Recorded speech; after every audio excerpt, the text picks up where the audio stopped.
Bom galera, bom dia para vocês. A gente vai apresentar o Mindblowing número 10 hoje. A gente vai falar sobre os benefícios do teste unitário, mais voltado para o front-end, mais para plataforma web na qual que a gente trabalha. Vou tentar abordar um pouco mais sobre o Angular, mas eu vou tentar ser um pouco mais superficial e falar de ferramentas que também funcionam com Backbone ou outros frameworks do mercado. Bom, o teste unitário em front-end, né? Ninguém tem tempo para isso, é o que muitas pessoas falam. Mas assim, a gente tem que mudar um pouco essa visão, a cultura de que a gente vai perder mais tempo fazendo teste do que fazer código de produção mesmo. Então, na prática, a gente vai abordar também como melhorar essa cultura de como a gente deve fazer teste unitário, como a gente deve fazer cobertura disso e até mesmo tentar mudar essa disciplina nossa. Bom, acho que muitos aqui já ouviram falar de teste unitário, principalmente do back-end, que é algo que aqui na TheClick virou uma cultura forte já, muita gente já implementa. Mas assim, a gente vai falar um pouco mais da diferença no front-end, o que isso implica para nós, o que isso ajuda no nosso desenvolvimento, né?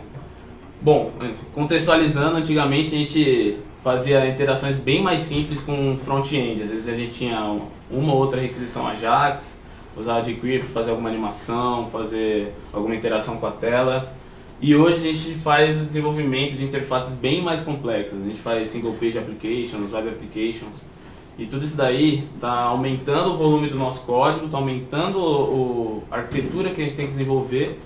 E baseado nisso, consequentemente, a gente vai precisar fazer também um código mais limpo e um código menos propenso a bugs, ok?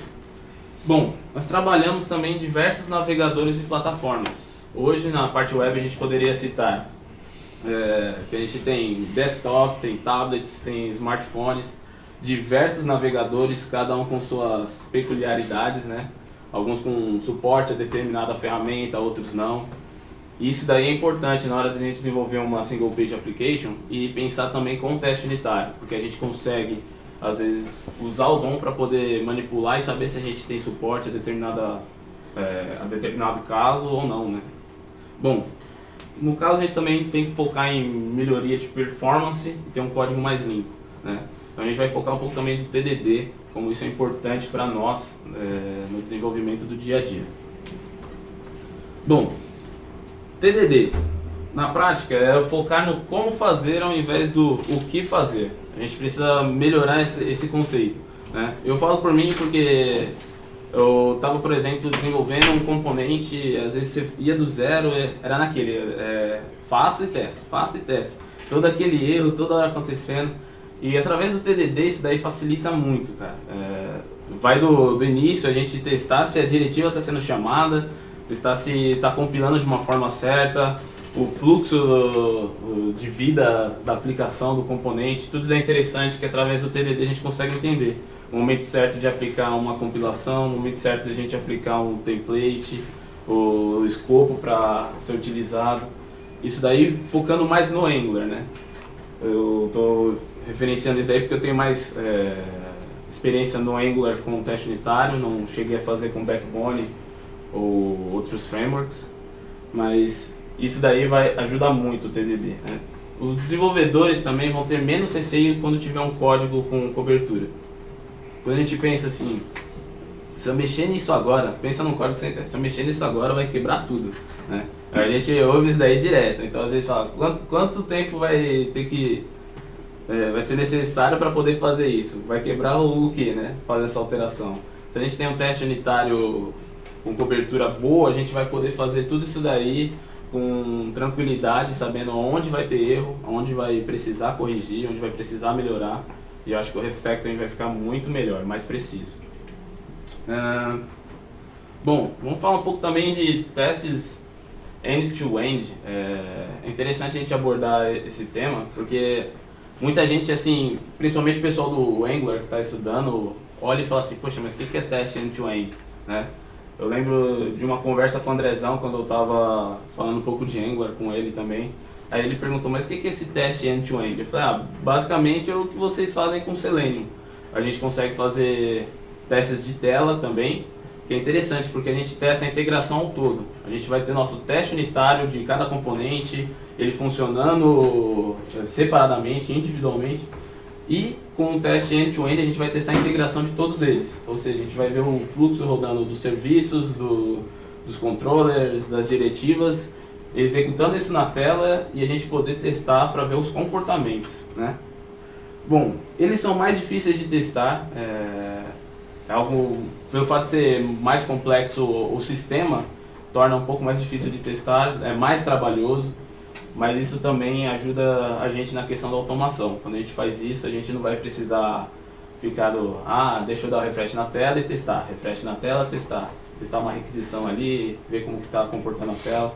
A gente consegue facilitar o nosso desenvolvimento e o nosso teste também, para quando passar o pessoal de QA já ter algo mais filtrado, né? Bom, ele interage com o DOM e facilita a verificação de incompatibilidades dos navegadores. Isso daí é interessante, porque a gente vê, por exemplo, o IE, ele tem diversas peculiaridades, o Chrome tem outras que suporta, o IE11 está vendo bem robusto, já tem bastante suporte para HTML5, CSS3.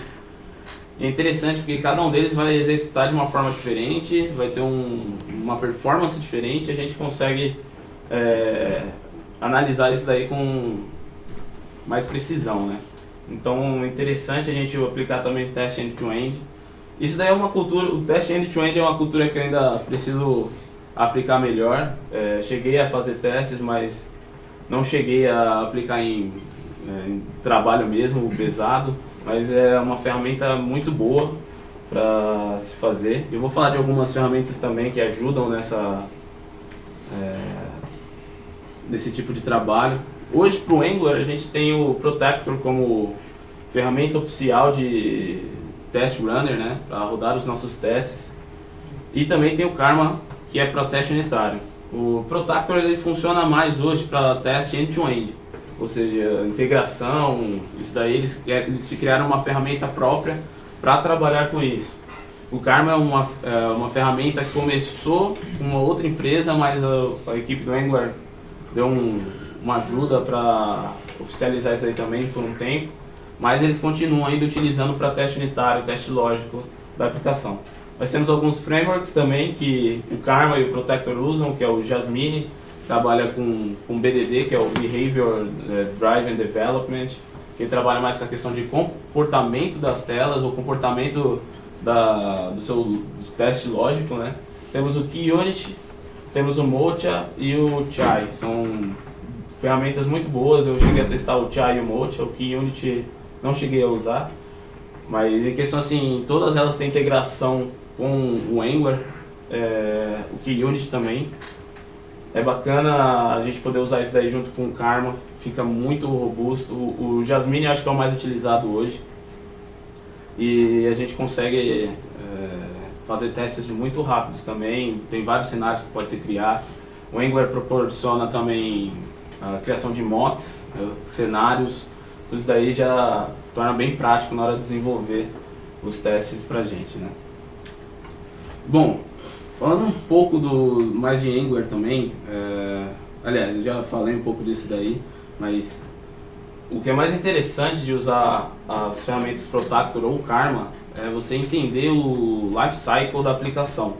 Porque no Angular a gente vê as coisas acontecerem como mágica, né? Às vezes é tudo muito lindo, né?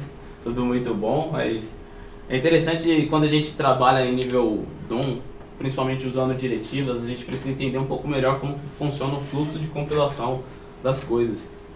E isso daí é algo que eu vi quando eu comecei a fazer testes, que eu achei interessante falar também, que a gente consegue entender todo o fluxo do digest, o fluxo de como funciona o back-end para executar a requisição, enviar para o Angular, resolver. Tudo isso daí fica bem interessante. Eu e o Gil chegou a fazer bastante teste com isso daí. E é interessante para quem está iniciando e quer saber assim, poxa, mas como que funciona tal coisa, como funciona esse processo de digest, do data binding do Angular. E através do teste unitário e do teste end-to-end a gente consegue alcançar níveis bem altos assim e poder manipular melhor para criar componentes melhores também. Bom, o resultado do seu código testado vai ser esse. Ao invés de você ficar chateado com ele, você vai gostar dele. Bom, isso daí é o que eu tinha para falar um pouco mais da questão de teste unitário e teste end-to-end. E eu deixo as perguntas. Quais efeitos o TDD proporciona no desenvolvimento em JavaScript? E quais são os obstáculos do teste unitário e interface? Deixa passar. Bom, vou deixar aberto aí pra galera.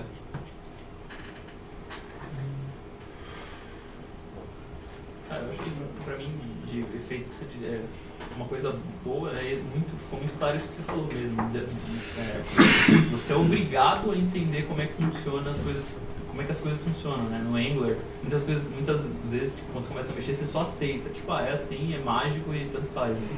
Mas aí quando você está testando mesmo, você é obrigado a entender exatamente cada coisa. E eu acho que esse aprendizado é muito bom. Né? Eu acho que no front-end a gente convive num universo muito mais inconstante, não sei se é a palavra certa, do que no back-end. Porque no front a gente tem uma quantidade de variáveis que é browser diferente, devices diferentes que o usuário pode acessar. E tem interação direta mesmo do usuário com a nossa aplicação. O back-end ele fornece uma API e você, em teoria, né, sei lá, onde você coloca a sua aplicação é muito mais constante, você está trabalhando com lógica ali, né, muito mais controlado.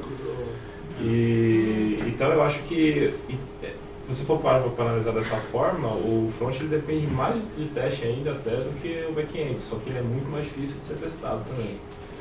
Então, a sua primeira pergunta, quais efeitos o TDD proporciona no desenvolvimento de JavaScript?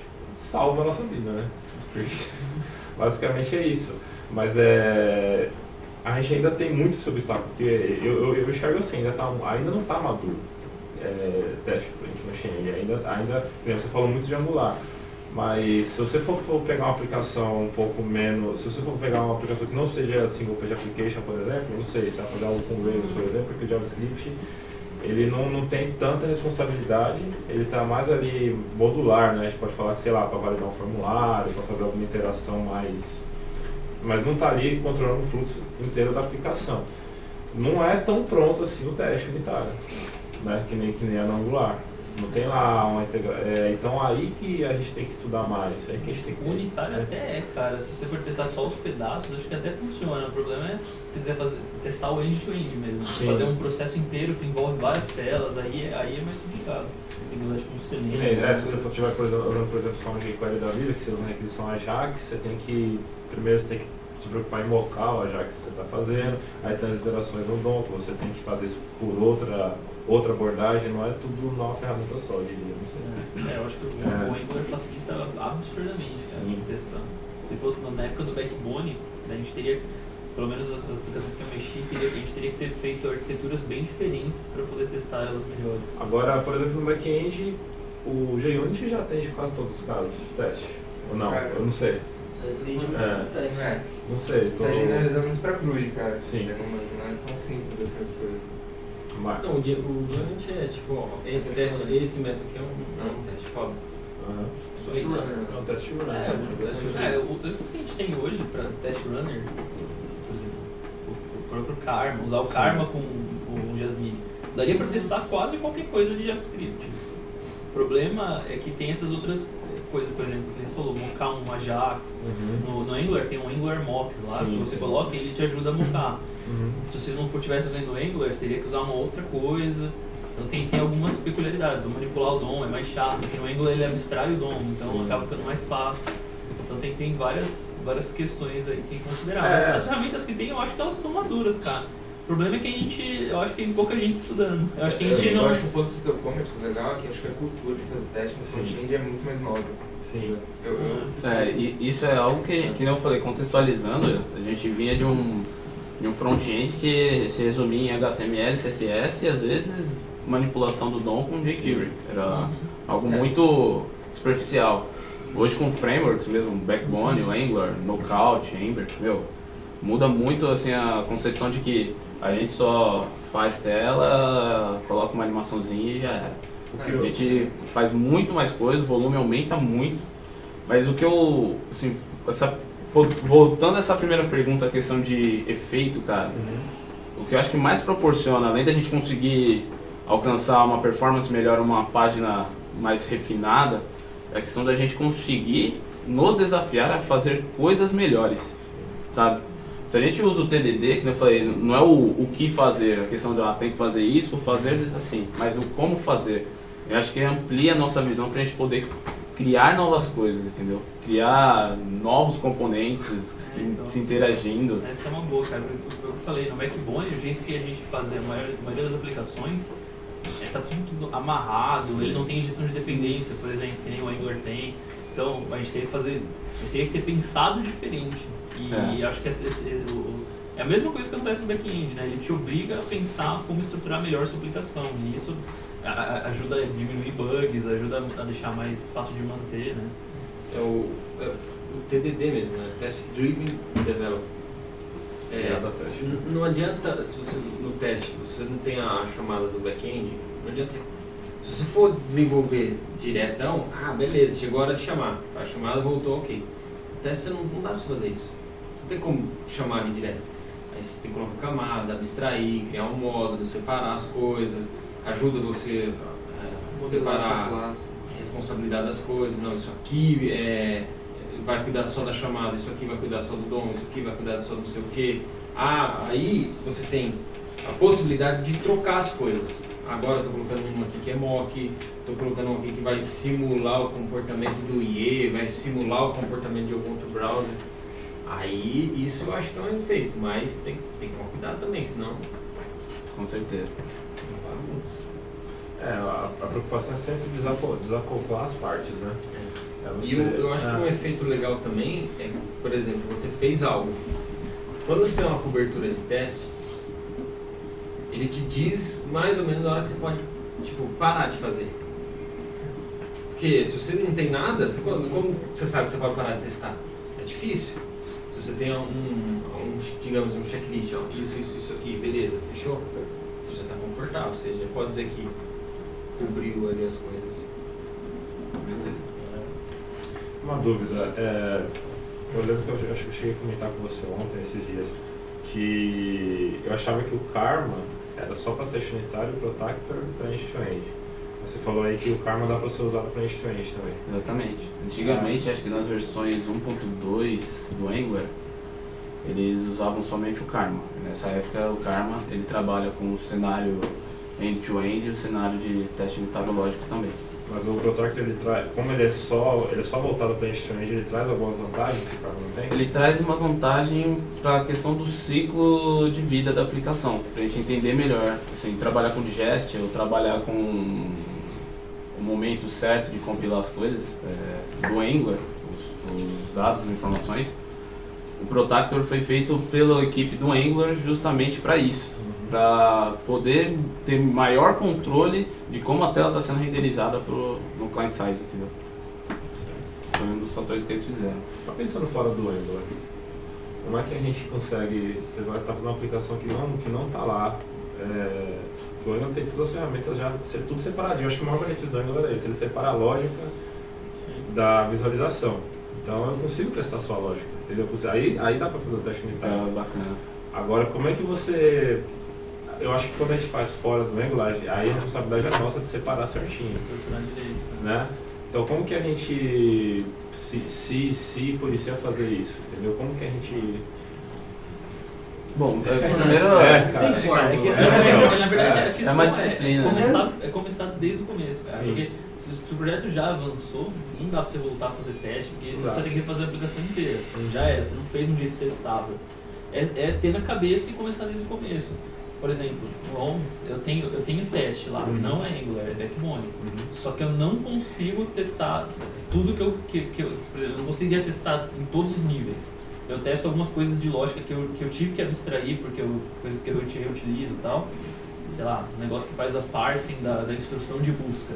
Eu consigo, porque esse cara é um cara isolado, eu consigo ir lá e testar ele, beleza. Só que se eu tiver que começar a mexer com tela tal, ele não é tão componentizável que nem o Angular. Aí eu teria que ter pensado desde o começo em várias outras coisas, entendeu? Mas eu acho que se começar desde o começo funciona, depois já era. Será que aí o problema não é falta, às vezes, de conceito que a gente tem? Também. De saber como separar as coisas? Citando como experiência a questão de obstáculo pra mim, eu olhava assim, nossa, o que me falou muito de teste unitário um deles foi o Juju, que ficava me cobrando bastante. Mas um que falou assim, quando você tiver, pega um tempo, assim, separa um tempo e estuda isso, era o Thiago Félix também, irmão do Marcelo. E, eu lembro de uma primeira vez que, logo no comecinho, tava aprendendo Angular, ele foi lá e criou um componente de Wizard passo a passo, baseado em TDD. Eu olhava aquilo e eu ficava assim, caramba, mas por que ele tá fazendo isso, né? Não entendia, assim, conceitualmente. Mas depois quando você começa a estudar, no começo eu via mesmo com obstáculo, né? Porque isso aí tem que se tornar uma disciplina, uma cultura. Não adianta a gente falar assim, não, é obrigatório, eu vou fazer. Você vai fazer de uma forma errada, às vezes, ou vai fazer de uma forma, como fala, mais por eu preciso, obrigação, do que até mesmo porque assim, se eu fizer dessa forma eu vou melhorar o meu desenvolvimento. E assim, um dos obstáculos que eu achei mesmo, cara, que eu achava bem estranho era, primeiramente, conceitual. Eu não entendi o porquê do teste unitário. E o outro também é a questão de incompatibilidade de navegador. Isso daí eu achava assim, poxa, mas eu vou testar aqui, mas vai quebrar no IA do mesmo jeito. Mas aí quando você começa a entender mais a parte de automação, como que funciona tudo isso, a gente sabe que tem Phantom.js para ajudar, tem o Selenium também que pode ajudar. Mas, a gente consegue emular muitos casos hoje, não vou dizer 100%, mas a gente consegue hoje emular a plataforma mobile, emular desktop, trabalhar também a performance dele, ver se está dando erros de lógica, fica muito mais prático. Os bugs começam a diminuir de uma forma absurda, assim. Até mesmo, acho que só pelo fato de você fazer um coverage de teste unitário do seu projeto, você começa a achar bugs que tava ali escondidinho, né? Tipo, embaixo da pedra, como tem o Rei Leão, né? Eu acho que isso aí. Eu falo, quanto maior o nível de coverage, mais você consegue dormir melhor. Exatamente. Se tiver uns 90, opa, vou dormir. O problema, acho que a parte do obstáculo que você falou, eu acho que, cara, e isso inclui todo mundo, inclui eu, inclui você, é vergonha na cara.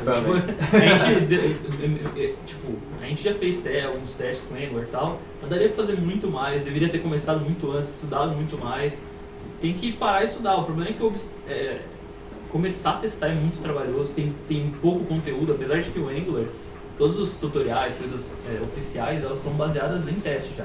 Os caras já, vamos fazer uma aplicação, o cara começa fazendo com o teste, do jeito certo. É uma das coisas que eu acho muito foda no Angular. Mas ainda assim, é pouco material, é pouca gente falando. Acho que o único jeito disso funcionar é se todo mundo realmente ver as vantagens, o quanto você vai ser um programador melhor por fazer teste, e todo mundo começar a estudar junto, todo mundo evoluir, trazer ideias, fazer quick talk, coisa assim. Porque senão vai sempre um vai lá, testa, não sei o que, aí de vez em quando vai mostrar. Tem que ser um negócio que deve todo mundo estudando, no front e no back, né? O back também tem, o back-end também tem esse problema. Na mão de poucas pessoas. Acho que a gente às vezes se acostuma, cara, e perde a essência de ser desenvolvedor. Cara, desenvolve alguma coisa que você precisa. Às vezes a gente fica, mas não tem framework, mas não tem ferramenta. Pô, cria. Você não é um desenvolvedor, cara, vai lá. Você não entende a coisa como funciona? Você não está estudando?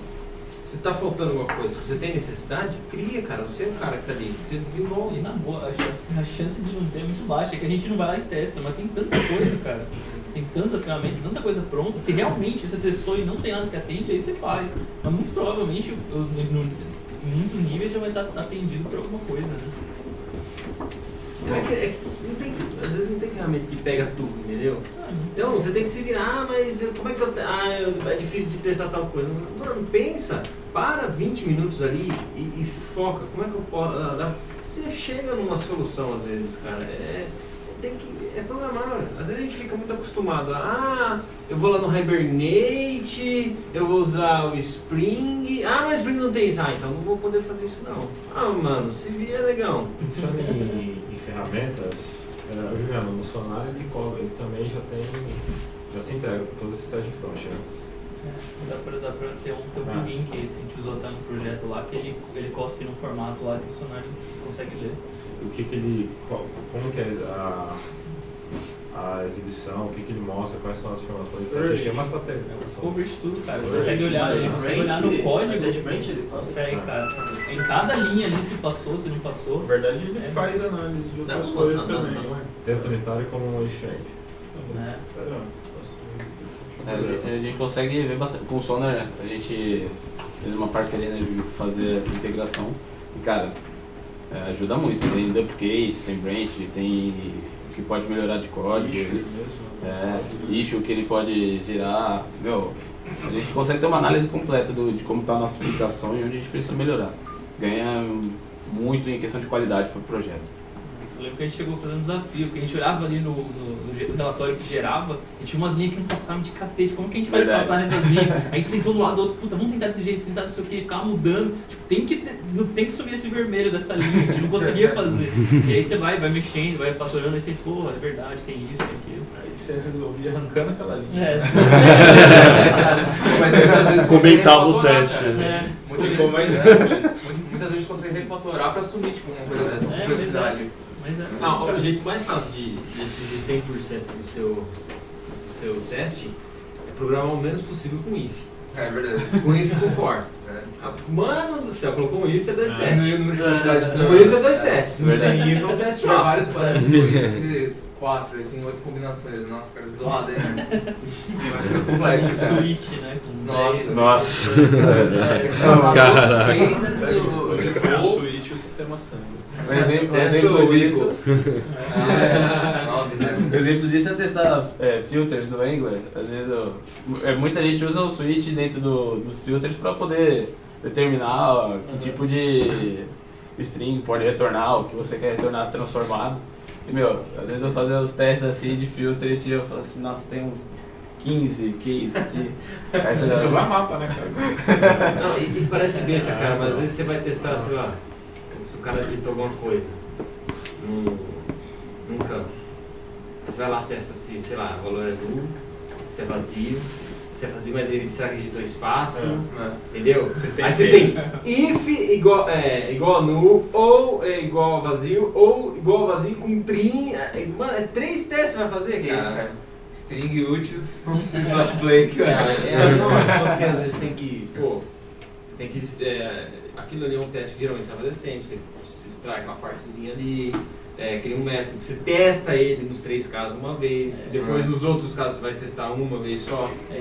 Esse é um exemplo fantástico, cara, porque aí você, em vez de fazer 3 testes toda vez, você extrai isso pro string úteis, ponto que a gente falou, e testa esse cara uma vez e os outros só passam uma porta do baixo comum.